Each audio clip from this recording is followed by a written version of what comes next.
어휴, 둘째 너는 대학도 못 나왔잖니? 배운 게 없으니 몸 쓰는 일이라도 네가 도맡아 해야 공평하지 않겠어. 매달 생활비 300만 원을 바쳤건만 엘리트 시댁의 호화로운 생계를 책임진 고졸 며느리에게 돌아온 건 처참한 멸시뿐이었습니다. 참는 것도 오늘부로 끝입니다. 당장 생활비 통장부터 칼같이 끊어버리고 시어머니 전세금 1억 5천만 원도 당장 토해내라고 내용 증명을 날려버렸죠. 돈줄 끊긴 고상한 시댁 식구들이 단 한 달 만에 맨바닥을 기며 살려달라 싹싹 빌게 만든 고졸 며느리의 자비 없는 사이다 참교육. 지금 바로 시작합니다. 오늘도 끝까지 잘 들어주세요. 감사합니다. 여보, 이쪽 라인 검수 끝났어? 내일 오전 중으로 물량 다 나가야 하는데. 응, 성희야. 걱정 마. 내가 마지막 박스 테이핑까지 완벽하게 끝냈어. 고마워. 당신 오늘 회사 일도 힘들었을 텐데 퇴근하자마자 창고로 달려오게 해서 미안해. 미안하긴 무슨. 대한민국 최고의 아기오 CEO 박성애 사장님 모시는 게 내 영광이지.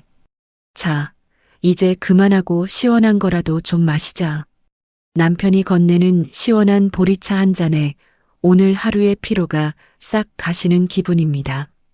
안녕하세요.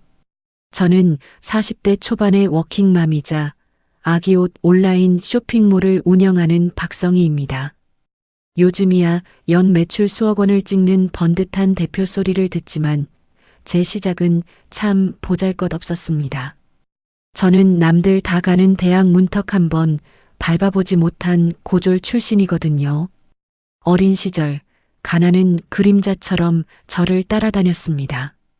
교복 살 돈이 없어서 선배들이 물려준 헌옷을 입고 학교에 가던 날들이 태반이었죠. 하지만 저는 기죽지 않았습니다. 오히려 내 손으로 반드시 성공해서 이 가난의 고리를 끊어내리라며 입술을 깨물었죠. 야, 박성희.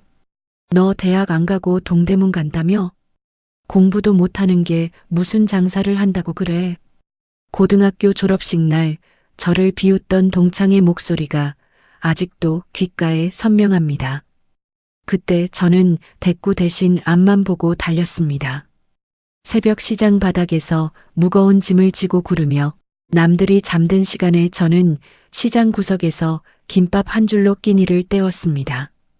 거래처 사장님들한테 문전박대를 당해도 다음 날이면 어김없이 웃으며 다시 찾아갔죠.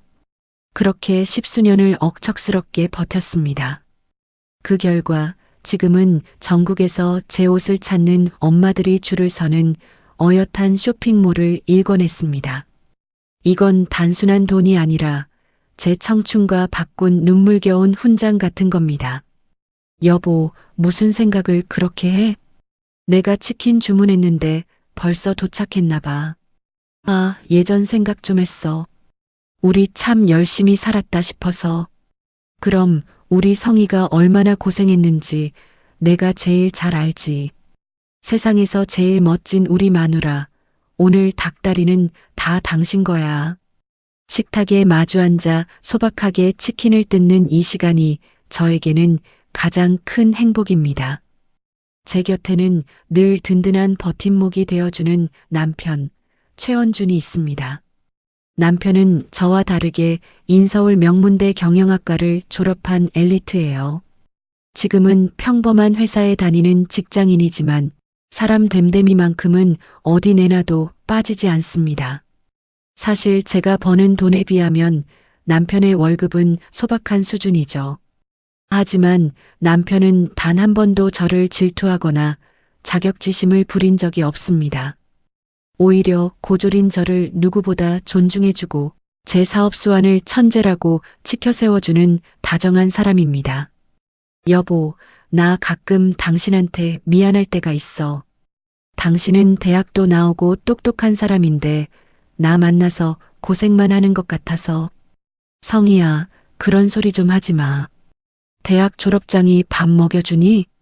나는 당신의 그 생활력, 그 당당함에 반해서 결혼한 거야. 내 마누라가 박성이라는 게 난 세상에서 제일 자랑스러워. 진심이야? 내가 가끔 잘 모르는 소리 해도 에이, 자기가 뭘 몰라. 세상 돌아가는 이치를 당신보다 잘 아는 사람이 어딨다고 그래. 우리 두 아들한테도 엄마는 최고의 롤모델이야. 남편의 진심 어린 위로에 콧날이 찡해집니다. 남편은 집안일도 육아도 제 눈치 보지 않고 척척 해내는 1등 남편입니다. 제가 바빠서 아이들을 못 챙길 때면 말없이 앞치마를 두르고 주방으로 향하는 사람이죠. 배운 것 없고 가진 것 없던 제가 이렇게 행복해도 되나 싶을 정도로 저희 가족은 평화로웠습니다. 비록 학벌은 낮아도 제 사업은 승승장구했고 집으로 돌아오면 다정한 남편과 눈에 넣어도 아프지 않을 두 아들이 저를 기다리고 있었으니까요. 이 완벽한 행복이 영원할 줄만 알았습니다. 우리 네 식구가 꾸려가는 이 작은 천국을 그 누구도 방해할 수 없을 거라고 믿어 의심치 않았습니다. 제 인생에서 가장 화려하고 따뜻한 봄날이 계속되고 있었죠. 오늘도 어김없이 매달 1일이 찾아왔습니다. 제 핸드폰에서는 경쾌한 알림음이 울리죠. 시어머니 통장으로 약속한 생활비 300만 원이 이체되었다는 알림입니다. 이 돈을 보내고 나면 마음 한구석이 쌉싸름해지곤 하지만 그래도 남편의 얼굴을 봐서 기쁜 마음으로 보내려 노력합니다. 그런 제 마음을 아는지 모르는지 돈이 입금되기가 무섭게 시어머니에게서 전화가 걸려옵니다. 어머, 성인이? 어쩜 시간도 딱 맞춰서 보냈네. 역시 장사하는 애라 그런지 돈 계산 하나는 철두철미하구나. 네, 어머니. 생활비 입금해 드렸어요. 이번 달에도 필요한 거 있으시면 말씀하시고요. 필요한 거야 늘 있지. 그나저나 너 소식 들었니? 우리 큰애, 그러니까 내 아주버님이 이번에 국책연구소에서 아주 큰 프로젝트를 맡았다지 뭐니? 역시 명문대 나온 인재는 나라에서도 알아주는 법이라니까. 시어머니의 목소리에는 자부심이 뚝뚝 묻어납니다. 언제나 결론은 하나입니다. 공부 잘해서 연구원이 된 큰아들과 석사 출신 연구원인 큰며느리 자랑이죠. 그 자랑 끝에는 늘 저에 대한 은근한 무시가 따라붙습니다. 우리 희정이도 이번에 논문이 통과됐다더라. 그 집안은 부부가 어쩜 그렇게 똑똑하고 고상한지 몰라. 너처럼 시장 바닥에서 옷이나 파는 거랑은 차원이 다르지 않겠니? 아휴, 내가 이런 말 한다고 서운해하지 마라. 다 너 잘되라고 하는 소리니까. 네, 어머니. 형님니가 워낙 대단하시잖아요. 저도 늘 부러워요. 저는 그냥 쓴웃음을 지으며 전화를 끊었습니다. 속이 부글부글 끓어오르지만 참아야죠. 제가 대졸 사원인 남편과 결혼할 때도 시어머니는 제 학벌을 두고 얼마나 입을 대셨는지 모릅니다. 어디서 배운 것 없는 애가 우리 집안에 들어오냐며 대놓고 면박을 주셨던 분이니까요. 그런 시어머니가 지금은 제 지갑에서 나오는 돈으로 우아하게 백화점 나들이를 하십니다. 참 아이러니한 일이죠? 어느 날은 남편과 함께 시댁을 방문했는데 거실에 떡하니 놓여있는 명품 쇼핑백이 눈에 들어왔습니다. 어머니, 이 가방은 뭐예요? 꽤 비싸 보이는데. 남편이 무심코 던진 질문에 시어머니는 아주 당연하다는 듯 대답하셨습니다. 그거 우리 큰며느리가 요즘 연구하느라 얼마나 고생이 많은데 기분 전환 좀 하라고 내가 하나 해주려고 사놨다. 공부 많이 한 애들은 들고 다니는 것도 품위가 있어야 하는 법이야. 아니, 어머니. 그 돈이 다 성희가 보낸 생활비잖아요. 성희는 정작 본인 가방 하나 제대로 못 사고 일만 하는데 어떻게 형수님 가방을 사주세요? 남편이 제 편을 들며 울컥 화를 내자 시어머니는 오히려 눈을 동그랗게 뜨며 저를 쳐다보셨습니다. 예, 원준아. 너는 말을 어쩜 그렇게 하니? 성희야 장사하느라 바쁜데 이런 고급 가방이 무슨 소용이 있어?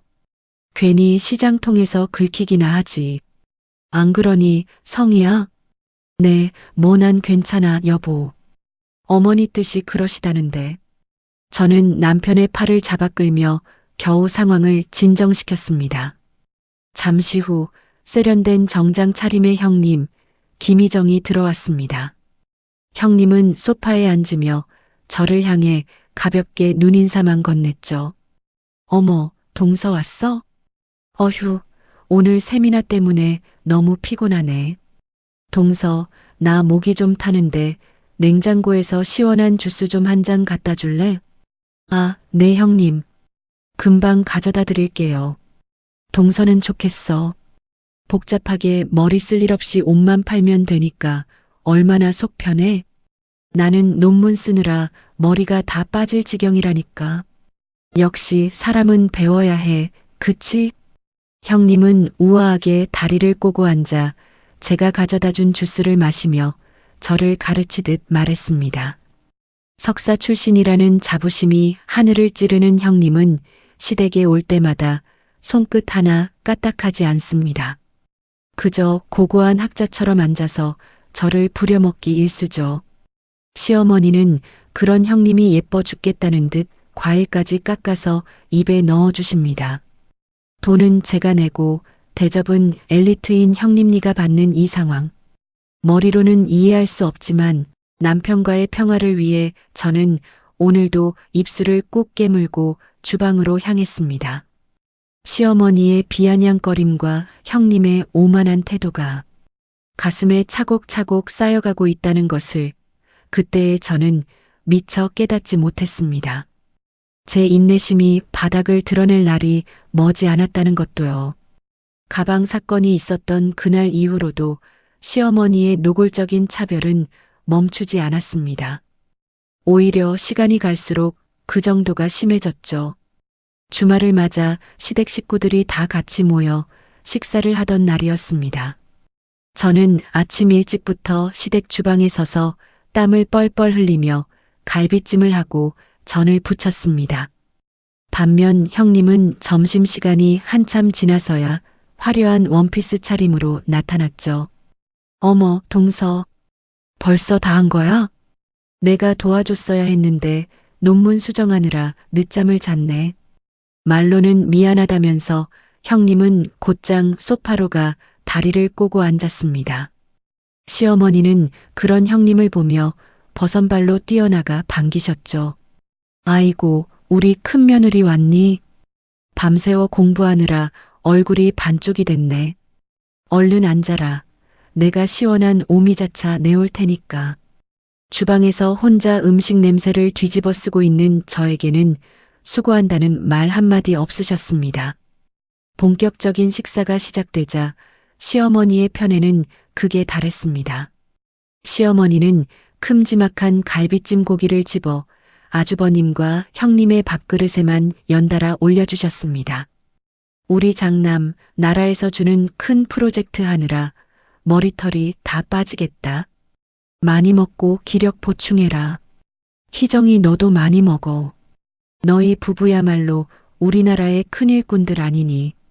그렇게 한참을 엘리트 큰아들 내외 칭찬에 열을 올리시던 시어머니가 돌연 저를 향해 시선을 돌렸습니다. 둘째, 너는 뼈가 굵고 튼튼해서 그런지 갈비찜 같은 거 안 먹어도 기운이 넘치잖니. 너는 저기 끝에 있는 나물 반찬이나 좀 먹어라. 몸 쓰는 일하는 사람들은 채소를 많이 먹어야 속이 편한 법이야. 그 말을 듣는 순간 밥을 떠넣던 제 손이 허공에서 멈칫했습니다.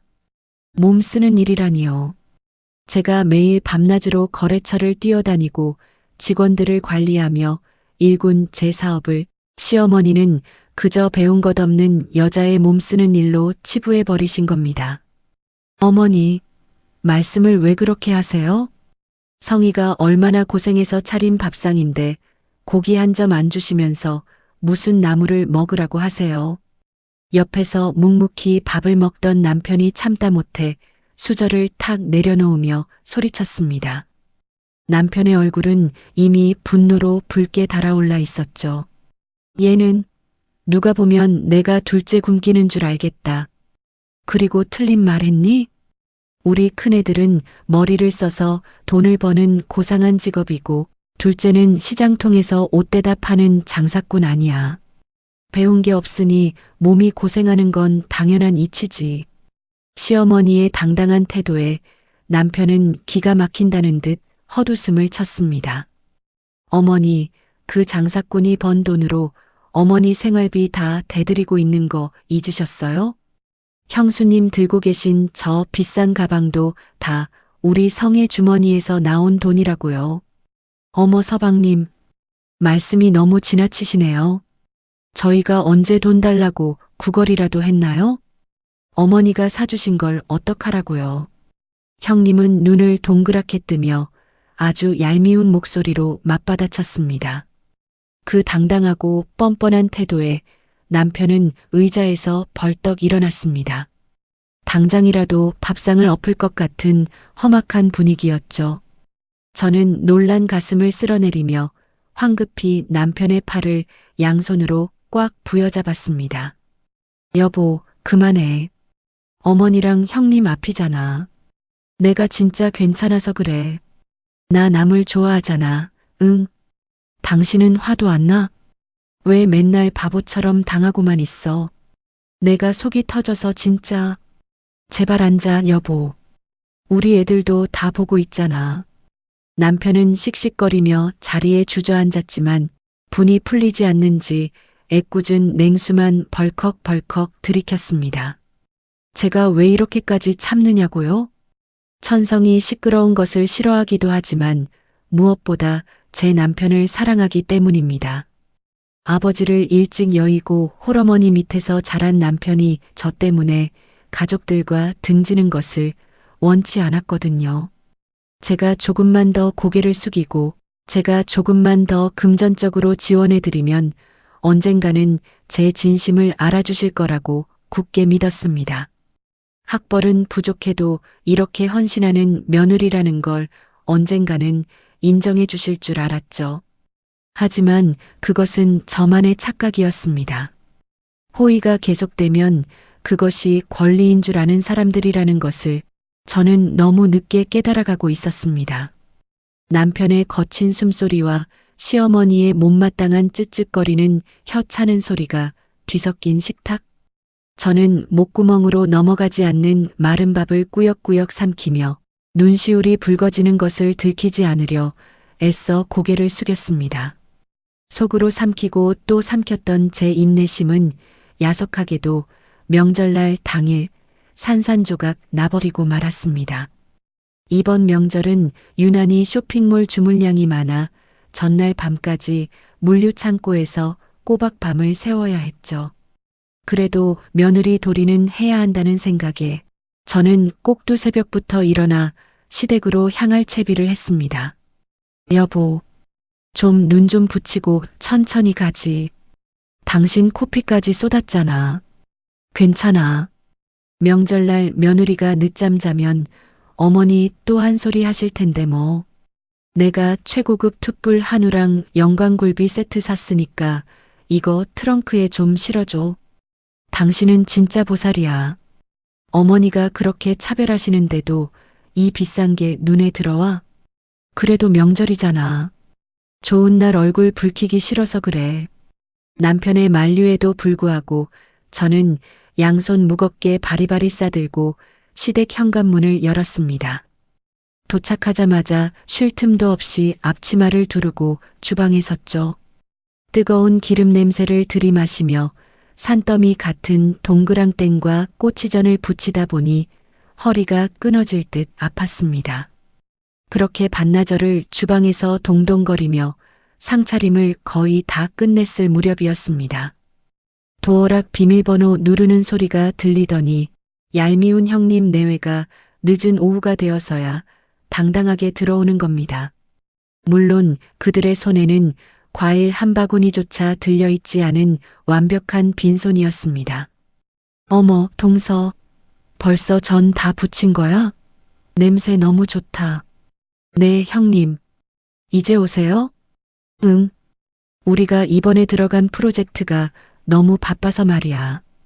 어제도 연구소에서 밤샜지 뭐야. 어휴, 피곤해. 형님은 말로만 피곤하다고 할 뿐, 얼굴에는 값비싼 마사지를 받은 듯 윤기가 아주 잘잘 흐르고 있었습니다. 심지어 부엌 쪽으로는 고개 한번 돌리지 않고 곧장 거실 소파로 직행해 다리를 꼬고 앉았죠. 시어머니는 그런 형님을 보며 또 입이 귀에 걸리셨습니다. 아이고, 우리 큰며느리 왔니? 머리 쓰느라 얼마나 고생이 많아. 과일 깎아줄 테니까 좀 먹고 쉬어라.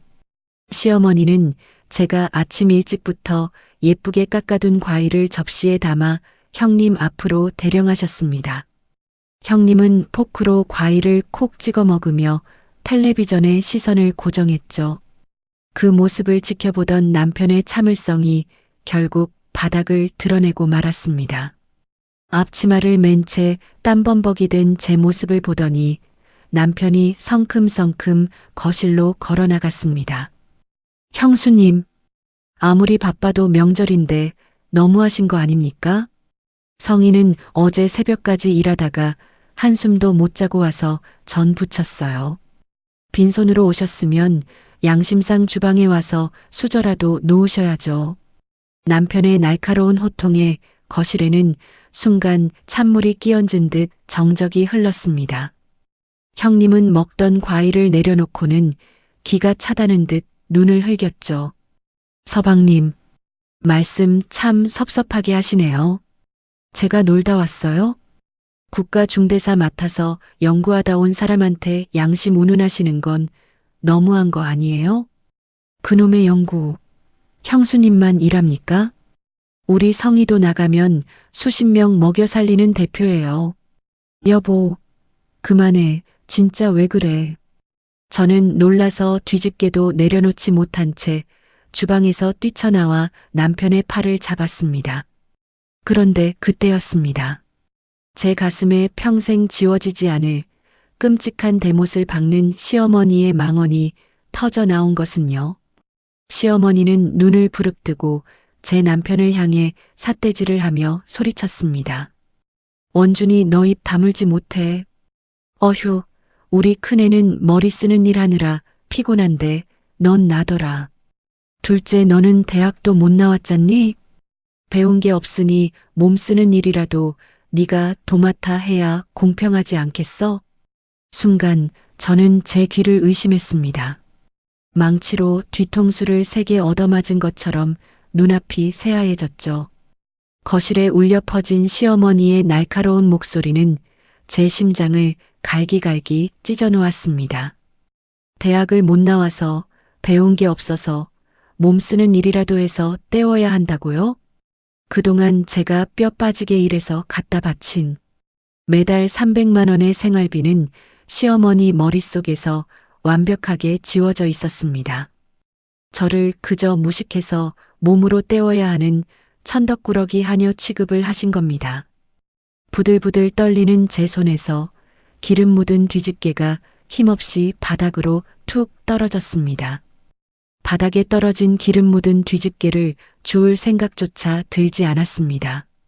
대신 저는 허리에 꽉 묶여있던 앞치마 끈을 천천히, 아주 천천히 풀었습니다. 그리고는 시어머니의 발밑을 향해 앞치마를 휙 집어 던져버렸죠. 어머, 너 지금 뭐 하는 짓이니? 어른 앞에서 앞치마를 집어 던져? 시어머니가 눈을 혹뜨며 소리쳤지만 제 목소리는 그 어느 때보다 차갑고 단호했습니다.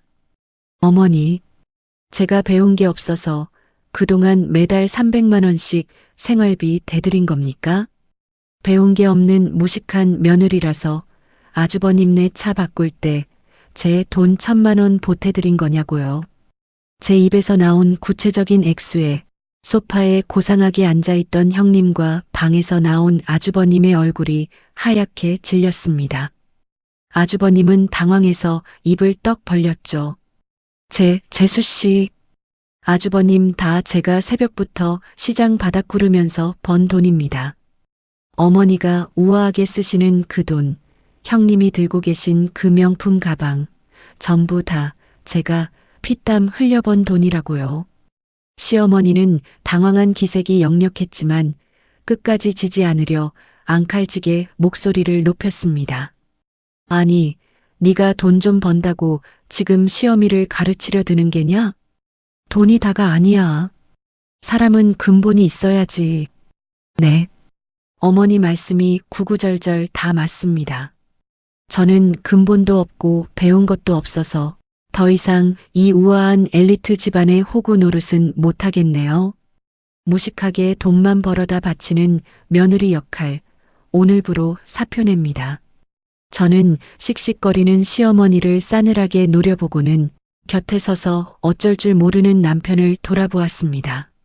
남편의 눈동자가 지진이라도 난 것처럼 불안하게 흔들리고 있었죠. 여보, 당신은 나한테 과분할 정도로 다정하고 좋은 사람이야. 하지만 당신 어머니 때문에 내 숨이 막혀서 더는 못 살겠어. 우리 이혼해. 성희야. 여보, 갑자기 이혼이라니 그게 무슨 소리야. 나 진심이야. 내 몸 갉아먹으면서 당신 식구들 뒤치다꺼리하는 거 이제 끝장낼 거야. 서류는 내가 준비해서 보낼 테니까 도장 찍을 준비나 해. 제 폭탄 선언에 거실은 그야말로 발칵 뒤집혔습니다. 시어머니는 가슴을 부여잡고 뒷목을 잡는 신용을 했고 얄미운 형님은 놀라서 입만 벙긋거릴 뿐이었죠. 저는 그들의 경악하는 얼굴을 뒤로 한 채 미련 없이 현관문을 열고 나섰습니다. 명절 연휴의 서늘한 바깥 공기를 들이마시니 그제야 꽉 막혔던 숨이 트이는 것 같았습니다. 시동을 걸고 무작정 차를 몰아 도착한 곳은 저를 언제나 따뜻하게 품어주는 친정엄마의 집이었습니다. 친정집 문을 열고 들어가 엄마 얼굴을 보는 순간 핸들을 잡고 올 때까지 꾹꾹 눌러 참았던 눈물이 왈칵 쏟아졌습니다. 10년 동안 지켜온 가정을 제 손으로 깨버렸다는 서글픔, 그리고 이제야 그 지옥 같은 곳에서 벗어났다는 해방감이 한꺼번에 밀려오며 가슴을 쳤습니다. 엄마 품에 안겨 한참을 엉엉 울고 나니 막혔던 속이 조금은 뚫리는 것 같았습니다. 친정엄마는 제 등짝을 쓸어내리며 함께 눈물을 훔치셨죠. 그렇게 따뜻한 보리차 한 잔을 마시며 퉁퉁 부은 눈을 달래고 있을 때였습니다. 갑자기 밖에서 초인종 누르는 소리가 들렸습니다.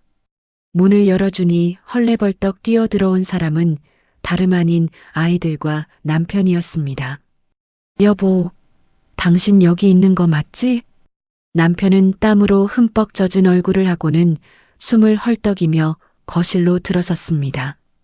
제가 차를 몰고 시댁을 빠져나가자마자 외투도 챙겨 입지 못하고 곧장 택시를 잡아타고 쫓아온 것이었죠. 저는 아직 분이 풀리지 않아 차갑게 고개를 돌렸습니다.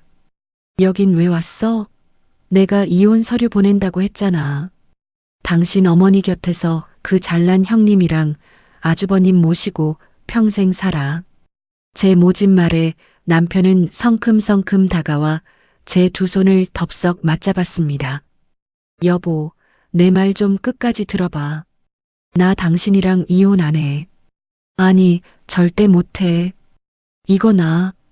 내가 언제까지 당신 식구들 물주 노릇하면서 무시당하고 살아야 해? 그래서 내가 다 엎어버리고 왔어. 당신 나가자마자 어머니가 저 기가 센 년이 드디어 본색을 드러냈다면서 당신 욕을 하시잖아. 형수님도 옆에서 거들면서 당신더러 버릇이 없다고 난리를 치고 그 말을 들으니 핏대가 거꾸로 솟는 것 같았습니다. 제가 없는 자리에서 저를 얼마나 씹어댔을지 안 봐도 비디오였으니까요. 하지만 이어지는 남편의 말은 제 예상을 완전히 빗나갔습니다. 그래서 당신이 엎었다고? 당신이 어떻게? 내가 어머니한테 똑똑히 선언하고 왔어. 어머니, 저 성희랑 이혼 못합니다. 성희가 정저랑 이혼하겠다고 하면 제가 어머니랑 인연을 끊겠습니다. 이렇게 말이야. 뭐? 당신이 진짜 그렇게 말했다고? 제가 놀라서 두 눈을 동그랗게 뜨자 남편은 단호하게 고개를 끄덕였습니다. 내가 아주 쐐기를 받고 왔어. 그동안 성희가 말려서 꾹꾹 참았지. 형님네 생활비며 찻값까지 우리 아내가 도대체 왜 대줍니까? 오늘부로 저도 이 집안 아들 안 합니다. 하고 소리쳐버렸어. 남편의 입에서 그 말이 나오는 순간 10년 묵은 체증이 싹 내려가는 것 같았습니다. 늘 중간에서 어쩔 줄 모르며 제 눈치만 보던 남편이었습니다. 그런 착해 빠진 남편이 저를 위해 평생 쥐어 살던 시어머니에게 반기를 들고 연을 끊겠다고 선언한 겁니다. 당신 진짜 미쳤어? 어머니가 가만히 계셨어? 어머니 뒷목 잡고 쓰러지시려는데 쳐다보지도 않고 그냥 튀어나왔어. 형이랑 형수는 놀라서 입만 떡 벌리고 서 있더라니까. 여보, 내가 그동안 너무 바보 같았어. 당신이 그렇게 소갈이 하는 줄도 모르고 내가 다 미안해. 남편은 제 무릎 앞에 털썩 주저앉아 굵은 눈물을 뚝뚝 흘렸습니다. 배운 것 없는 저를 하늘처럼 떠받들어주던 남편의 진심이 느껴져 저도 모르게 왈칵 눈물이 다시 쏟아졌습니다. 시어머니의 모진 말에 베었던 상처가 남편의 눈물 한 방울에 눈 녹듯 씻겨 내려가는 기분이었습니다. 아, 내가 이 남자를 진짜 잘 고르긴 했구나 싶었죠. 이 남자 하나 믿고 지금까지 버텨온 제 세월이 결코 헛되지 않았다는 생각에 가슴이 벅차올랐습니다. 남편의 통쾌한 반격 덕분에 억울하고 비참했던 제 마음은 어느새 후련한 사이다를 마신 것처럼 뻥 뚫려 있었습니다. 저희는 친정 엄마의 따뜻한 위로를 받으며 한바탕 눈물을 쏟아내고 다시 우리 네 식구의 보금자리로 돌아왔습니다. 집에 도착하자마자 남편은 저를 등 뒤에서 따뜻하게 끌어안아 주었습니다. 여보, 그동안 나 때문에 마음고생 너무 많았지? 내가 앞으로 진짜 잘할게. 무슨 일이 있어도 무조건 당신 편만 들 거야. 남편의 다정한 품에 안겨 있으니 시댁에서 받았던 날카로운 상처가 아물며 마음이 단단해지는 것을 느꼈습니다. 더 이상 시어머니의 횡포에 질질 끌려다니는 바보 같은 며느리로 살지 않겠다고 굳게 다짐했죠. 여보, 나 이제 진짜 행동으로 보여줄 거야. 당신 식구들한테 들어가는 돈 10원 한 장도 아까워. 응, 당신 마음대로 다 해. 내가 다 책임질 테니까 당신이 하고 싶은 대로 다 엎어버려. 남편의 전폭적인 지지를 얻은 저는 곧바로 소파에 앉아 핸드폰을 꺼내 들었습니다. 은행 어플에 접속해 매달 1일 시어머니 통장으로 칼같이 빠져나가던 300만 원짜리 자동이체를 가차없이 해지해버렸습니다. 해지하시겠습니까? 라는 알림창의 확인 버튼을 누르는 순간 손끝에서부터 짜릿한 쾌감이 밀려왔습니다. 하지만 제 반격은 고작 자동이체 해지 정도로 끝날 수준이 아니었죠. 맞다. 여보, 3년 전에 어머니 지금 사시는 아파트 전세 들어갈 때 말이야. 내가 보태드린 1억 5천만 원, 그거 차용증 써둔 거 서랍에 있지? 남편은 제 말에 잠시 눈을 크게 떴지만 이내 고개를 끄덕이며 안방 서랍장으로 향했습니다. 여기 아주 잘 보관해뒀지. 설마 그것도 지금 당장 돌려받으려고? 당연하지. 그 돈이 어떤 돈인데? 내가 첫째 임신해서 배가 남산만 했을 때도 새벽 시장 바닥을 쥐어짜며 억척스럽게 모은 피 같은 내 돈이야. 대학도 못 나온 무식한 며느리 돈은 쓰기 찝찝하실 테니 이참에 아주 깔끔하게 다 회수해야겠어. 잘 생각했어. 어머니가 그동안 당신 무시하고 피 빨아먹은 거 생각하면 이 정도는 아무것도 아니야. 그거 법대로 해서 이자까지 싹 다 받아내버려. 저는 남편이 건네준 차용증을 식탁 위에 반듯하게 펼쳐놓았습니다. 그리고 그날 밤 뜬 눈으로 밤을 새워가며 시어머니에게 보낼 내용 증명을 꼼꼼하게 작성했습니다. 그동안 아무 조건 없이 지원했던 억대의 생활비는 며느리의 도리로 넘어간다 쳐도 전세금 명목으로 빌려간 1억 5천만 원은 기한 내에 정확히 반환하라는 엄중한 법적 통보였죠. 만약 명시된 기한을 넘길 시에는 즉각적인 가압류 조치와 함께 법정 최고 이자까지 철저하게 받아내겠다는 내용을 한 글자 한 글자 아주 매섭게 꾹꾹 눌러 담았습니다. 다음 날 아침 저는 출근길에 우체국에 들러 그 내용 증명을 시어머니 집으로 당당하게 발송했습니다. 오만불손한 시댁의 밥줄을 끊어버리는 이른바 금융치료가 본격적으로 시작된 겁니다. 이제 곧 시댁에는 상상도 못한 피바람이 불어닥치겠지만 핸들 위를 두드리는 제 손길은 봄바람처럼 가볍고 경쾌했습니다. 내용 증명을 보낸 지 정확히 일주일이 지났습니다. 그동안 제 핸드폰은 수십 통의 부재중 전화로 불이 날 지경이었죠. 모두 시어머니 번호였습니다. 처음에는 화가 잔뜩 난 목소리로 음성 메시지가 남겨져 있었어요. 야, 너 당장 전화 안 받아? 오늘이 며칠인데 아직도 생활비가 안 들어와. 네가 아주 미쳐 돌아가는구나. 저는 그 메시지를 들으며 코웃음을 쳤습니다. 아직도 상황 파악을 못하시고 호통을 치시다니 참 대단한 배짱이십니다.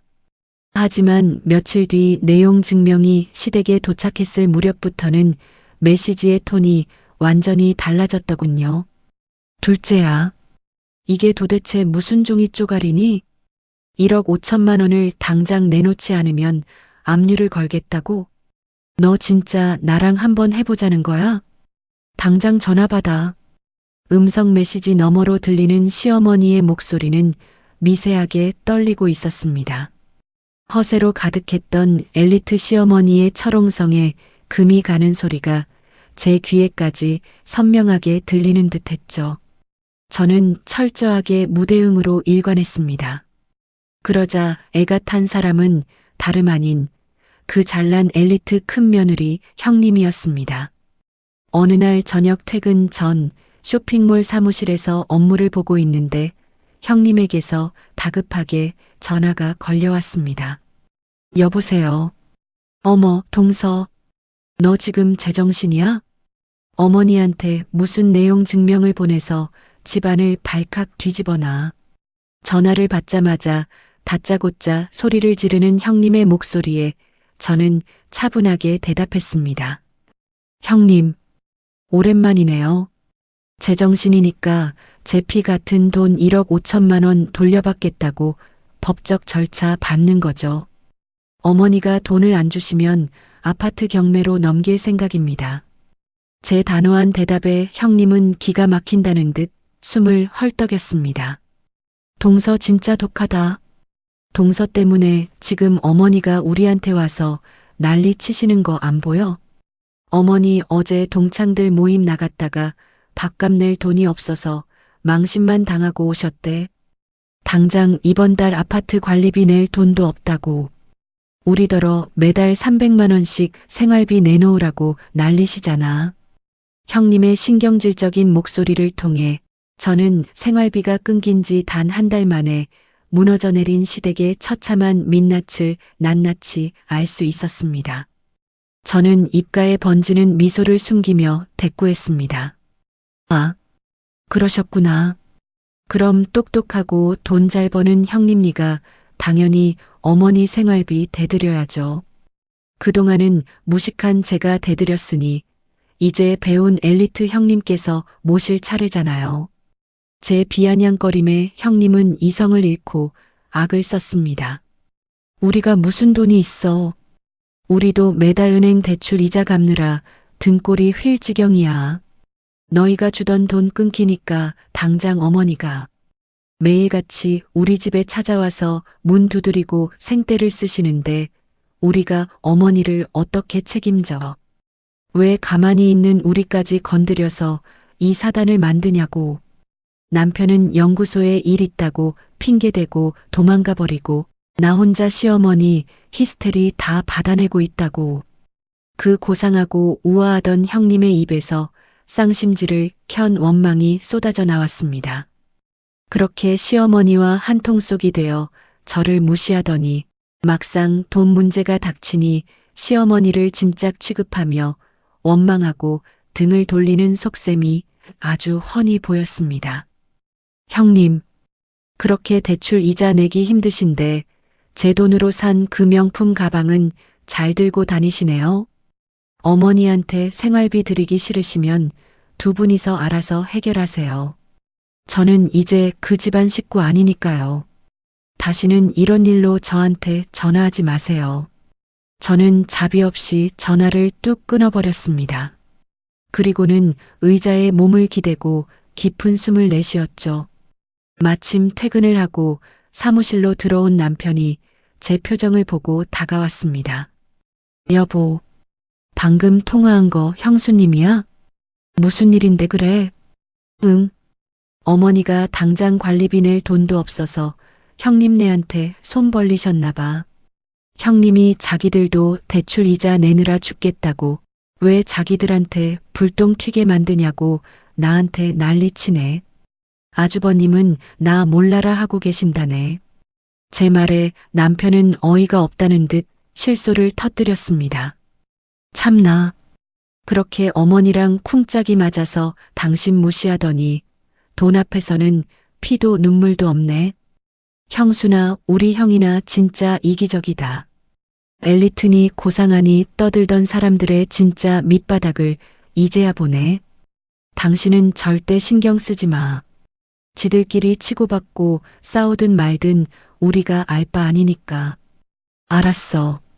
나 진짜 눈 하나 깜짝 안 할 거야. 돈줄이 끊어지자마자 서로를 원망하고 헐뜯는 그 잘난 엘리트 가족의 모습은 상상 이상으로 추악했습니다. 평생 우아함을 연기하며 살았던 시어머니는 가장 아끼던 큰며느리에게 홀대를 받으며 비참한 신세로 전락하고 말았겠죠.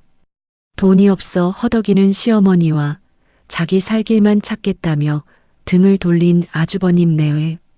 하지만 제 마음 한구석에는 그들을 향한 일말의 동정심조차 생기지 않았습니다. 이것은 그동안 저를 무시하고 짓밟았던 그들의 오만함이 불러온 너무나도 당연한 대가였으니까요. 형님과의 그 통쾌한 통화가 있은 지 며칠 지나지 않은 어느 날이었습니다. 저희 쇼핑몰 사무실은 다가오는 신상품 업데이트 준비로 눈코 뜰 새 없이 바쁘게 돌아가고 있었죠. 그날은 마침 남편도 연차를 내고 사무실로 출근해 제 옆에서 박스를 포장하며 일을 돕고 있었습니다. 여보, 당신 진짜 손 하나는 엄청 빠르다. 내가 당신 없었으면 이 많은 물량을 어떻게 다 쳐냈을까 몰라. 어휴, 무슨 섭섭한 소리를.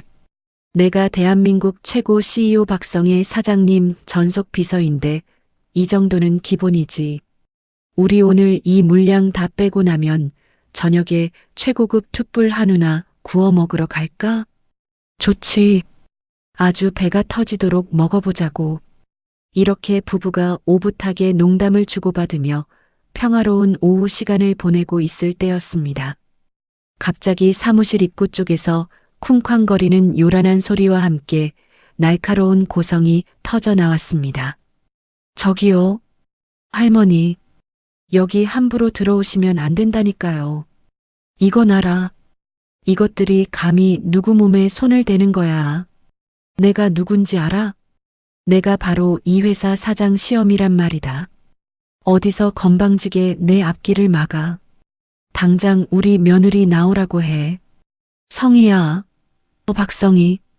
사무실이 떠나가라 소리를 지르는 그 앙칼지고 표독스러운 목소리. 저는 키보드를 두드리던 손을 멈추고 남편과 동시에 서로의 얼굴을 쳐다보았습니다. 설마 하며 남편과 함께 대표실 문을 열고 밖으로 나간 저는 그 자리에 얼어붙고 말았습니다. 제 두 눈을 도무지 믿을 수가 없었거든요. 매일같이 미용실에 들러 드라이를 받고 빳빳하게 세운 머리를 뽐내던 시어머니, 백화점 명품관에서 뽑은 최고급 실크 블라우스만 고집하던 그 우아한 엘리트 시어머니는 온데간데 없었습니다. 산발이 되어 헝클어진 머리카락, 시장통 좌판에서나 팔법한 낡고 쭈글쭈글한 티셔츠, 무엇보다 화장기 하나 없는 창백한 얼굴에는 짙은 다크서클이 턱 밑까지 내려와 있었습니다. 마치 거리를 떠도는 노숙자처럼 꼴이 말이 아닌 상태로 시어머니가 직원들과 실랑이를 벌이고 있었죠. 어머니, 여기서 지금 무슨 행패십니까? 제가 얼음장처럼 차가운 목소리로 부르자 난동을 부리던 시어머니가 흠칫 놀라며 고개를 돌렸습니다. 그리고 저와 남편을 발견하자마자 눈을 까뒤집으며 짐승처럼 울부짖기 시작했습니다. 아이고, 성희야. 우리 둘째 며느리, 원준아. 시어머니는 남의 시선 따위는 아랑곳하지 않고 바닥을 기다시피 달려와 덥석 제 바짓가랑이를 부여잡았습니다. 어머니, 직원들 다 보는 앞입니다. 당장 이거 놓으세요. 제가 매몰차게 다리를 빼내려 하자 시어머니는 아예 사무실 맨바닥에 철퍼덕 엎드려 버렸습니다. 그리고는 제 발목을 생명줄이라도 되는 양 두 손으로 꽉 틀어쥐고 통곡하기 시작했습니다. 내가 미쳤었다. 이 늙은이가 노망이 났었어. 성희야, 제발 이 못난 어미 한 번만 용서해다오. 내가 죽을 죄를 지었다. 갑작스러운 시어머니의 기행에 사무실에 있던 직원들이 모두 놀라 입을 틀어막고 숨을 죽였습니다. 남편도 기가 막힌다는 듯 한숨을 푹 내쉬며 고개를 저었죠. 어머니, 이게 무슨 총극입니까? 당장 일어나시라니까요. 배운 것 없는 무식한 며느리가 몸써서 돈 버는 지저분한 곳에 고상한 엘리트 시어머니께서 뭐하러 오셨습니까? 제 뼈 있는 조롱의 시어머니는 눈물 콧물을 쏟아내며 가슴을 퍽퍽 내리쳤습니다. 아니다. 아니야. 배운 게 없는 건 나였어. 진짜 무식한 건 바로 이 멍청한 늙은이였어. 내가 눈이 멀어서 네가 우리 집안 진짜 기둥인 걸 몰라보고 헛소리를 짓거렸다. 둘째야, 내가 내 주둥이를 찢어버리고 싶다. 시어머니는 체면을 목숨보다 중하게 여기던 분이었습니다. 그런 분이 아들 내외와 직원들이 다 보는 훤한 대낮에 맨바닥에 머리를 조아리며 싹싹 빌고 있는 겁니다. 하루아침에 며느리의 든든한 돈줄이 끊기고 빚더미에 앉게 되자 그제야 뼈저린 현실을 자각하신 거겠죠. 큰애 내외가 나를 개밥에 도토리 취급을 하더라. 내가 어제 당장 쌀 돈이 없어서 큰애 집 현관문을 두드렸단다. 그런데 그 얄미운 큰 며느리가 인터폰으로 뭐라는 줄 아느냐? 어머니, 남편 피곤해서 자니까 시끄럽게 소리 지르지 말고 돌아가세요. 저희는 대출 갚기도 벅차서 어머니 모실 형편 절대 안 됩니다. 그러더니 경비실에 전화를 걸어서 나를 잡상인 내쫓듯이 끌어내지 뭐냐. 시어머니의 입에서 큰 며느리를 향한 피눈물 나는 원망이 쉴 새 없이 터져나왔습니다. 자신과 똑 닮은 엘리트라며 그렇게 치켜세우고 감싸고 돌던 큰 며느리에게 처참하게 버림받은 충격. 그 배신감이 시어머니의 가슴을 갈기갈기 찢어놓은 듯 했습니다. 내가 평생을 바쳐서 최고급으로 키운 장남인데 그 잘난 연구원 아들놈은 내 전화는 받지도 않고 숨어버렸어. 나를 고아원에 버려진 짐짝 취급을 해. 관리비 못 냈다고 아파트 관리사무소에서는 맨날 독촉 전화가 오지. 친구들한테 돈 10만 원만 빌려달라고 했더니 거지 취급하며 전화를 뚝 끊어버리더라. 내가 그동안 우아하게 사모님 소리 들으며 살았던 건 다 우리 둘째 며느리 덕분이었어. 내가 그걸 이제야 알았다. 시어머니는 목이 쉬어라 소리를 지르며 제 구두 위로 뚝뚝 눈물을 흘렸습니다. 성희야, 네가 보낸 내용 증명 보고 내가 심장이 멎는 줄 알았어. 그 전세금 빼가면 나는 당장 길바닥에 나앉아서 얼어 죽어야 해. 제발 사람 하나 살려다오. 내가 앞으로는 내 눈치만 보고 내 발닦기라도 하면서 죽은 듯이 살 테니까. 다시 예전처럼 우리 살 수 없을까? 응? 내가 이렇게 늙고 비참한 몰골로 내 앞에서 싹싹 빌잖니. 바짓가랑이를 잡고 매달리는 시어머니의 앙상한 소나기 힘이 어찌나 센지 바지단이 뜯어질 지경이었습니다. 하지만 저는 울부짖는 시어머니의 정수리를 내려다보며 아무런 동요도 느끼지 않았습니다. 불쌍하다는 생각도 동정심도 심지어 분노조차 일지 않았죠. 오직 명절날 제 가슴에 대못을 박으며 코웃음을 치던 그 오만하고 잔인했던 얼굴만이 선명하게 겹쳐 보일 뿐이었습니다. 직원들의 수군거리는 소리와 시어머니의 처절한 통곡 소리가 사무실을 가득 채우고 있었습니다. 저는 조용히 숨을 고르며 이 질긴 악연의 끈을 영원히 끊어버릴 마지막 인사를 준비했습니다. 바닥에 엎드려 제 바짓가랑이를 붙들고 오열하는 시어머니. 그 처절한 모습을 내려다보는 제 마음은 한겨울 얼음장처럼 차갑기만 했습니다. 저는 다리에 힘을 주어 시어머니의 손을 매몰차게 떼어냈습니다. 어머니, 지금 뭐라고 하셨어요? 배운 게 없어서 무식한 건 어머니라고 하셨나요? 그래, 내가 무식했어.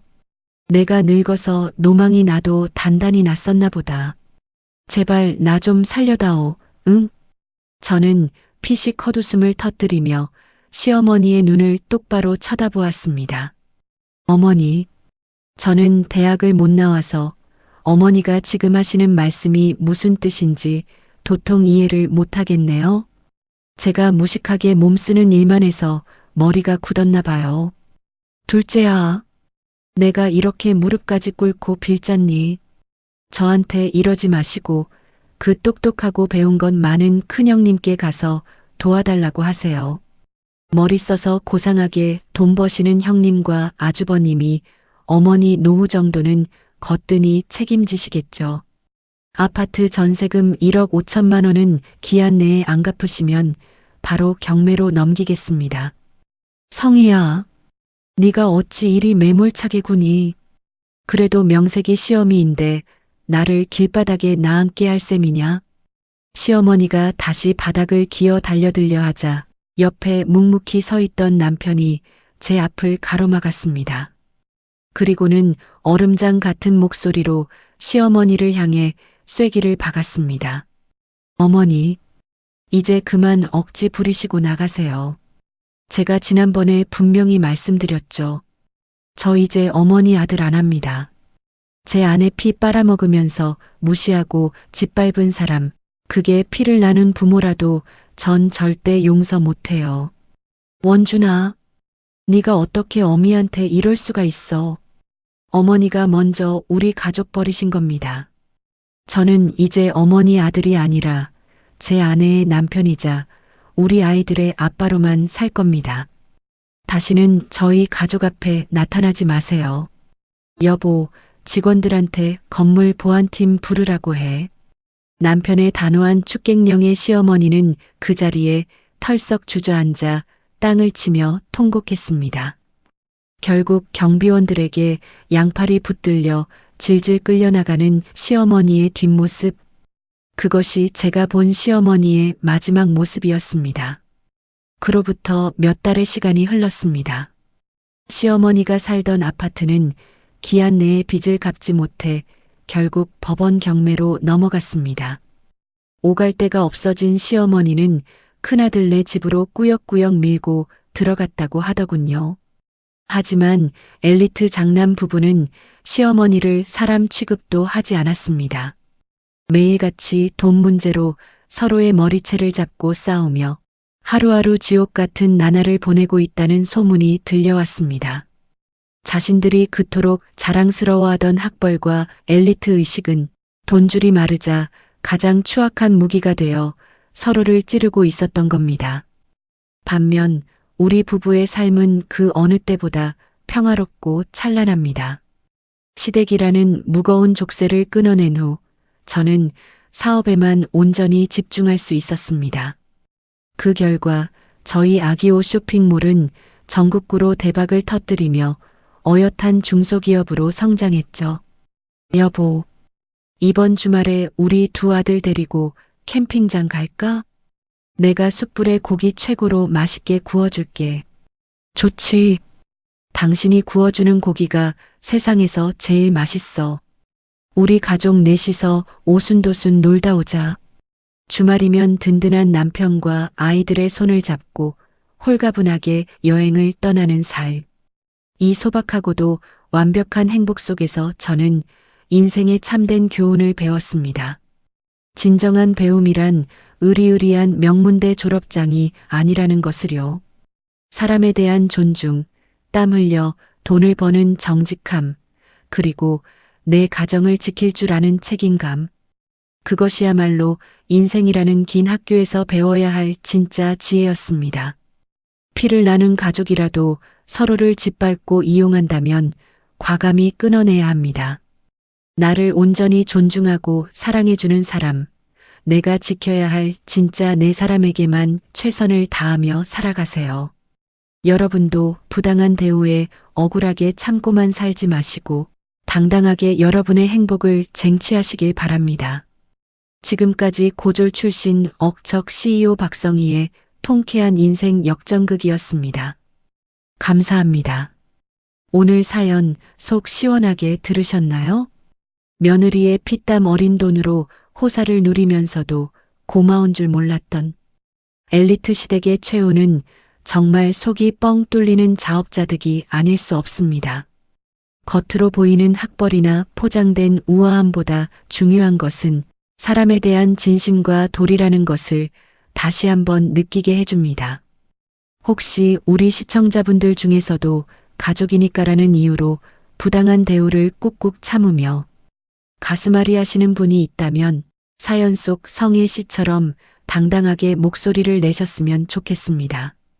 나를 존중하고 아껴주는 진짜 내 사람들과 웃고 즐기며 살기에도 우리 인생은 너무나 소중하니까요. 오늘 사연이 사이다처럼 통쾌하셨다면 잊지 말고 구독과 좋아요를 꼭 눌러주시고 성희 씨 부부를 향한 따뜻한 응원의 댓글도 남겨주세요. 다음 시간에도 여러분의 꽉 막힌 속을 시원하게 뚫어줄 이야기로 찾아오겠습니다. 오늘도 함께 해주셔서 감사합니다. 늘 건강하시고 행복하세요.